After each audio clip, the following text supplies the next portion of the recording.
Hi everyone. ఈరోజు చాలా వరంగా చెప్పాలంటే ఆశ్చర్యం అనొచ్చు, లేకపోతే దిగ్భ్రాంతి అనొచ్చు. అలాంటి నేపథ్యంలో ఒక వీడియో చేయవలసి వచ్చింది నాకు. కారణం ఏంటి అంటే కొంతమంది విద్యార్థులు నాకు ఫోన్ చేసి కొన్ని ప్రశ్నలు అడిగారు. ఆ ప్రశ్నలో వాళ్ళకి ఆంథ్రోపాలజీకి, సోషియాలజీకి డిఫరెన్స్ కూడా తెలియడం లేదండి. తప్పు వాళ్ళది కాదు.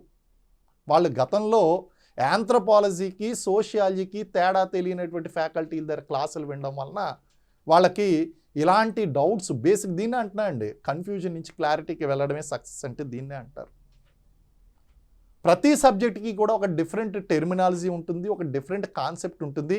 ఒకవేళ ఆంథ్రోపాలజీ, సోషియాలజీ ఒకటే అయితే 2 సబ్జెక్టులు ఎందుకు పెట్టారు? MSc anthropology or MA anthropology or MA సోషియాలజీని 2 డిఫరెంట్ సబ్జెక్ట్స్కి ఎందుకు పెట్టవలసి వచ్చింది ఈ 2 ఒకటి అయినప్పుడు? ఇది ఈ 2 సబ్జెక్టులు చదివినటువంటి వాళ్ళకే తెలుస్తుంది.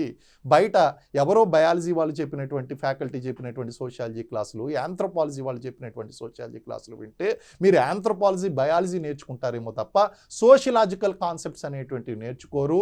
ఇది గ్రూప్ 1, గ్రూప్ 2 లాంటి ముఖ్యమైనటువంటి సిడిపిఓ లాంటి కీలకమైనటువంటి ఎగ్జామ్స్ మీరు ప్రిపేర్ అవుతున్నప్పుడు మీకు చాలా ఇబ్బంది అవుతుంది. కొంతమందికి అయితే సోషియాలజీకి, సోషల్ వర్క్కి డిఫరెన్స్ తెలియదు. కొంతమందికి ఆంథ్రోపాలజీకి, సోషియాలజీకి డిఫరెన్స్ తెలియదు. లేకపోతే అంతకంటే దారుణం ఏంటంటే బయాలజీ వాళ్ళు సోషియాలజీ చెప్తారు. ఇవన్నీ కూడా మీరు అవాయిడ్ చేయాలి. ఇలాంటి రాంగ్ మిస్గైడెన్స్లు ఏదైతే ఉన్నాయో వాటిని అవాయిడ్ చేస్తేనే మీరు సక్సెస్ పొందుతారు.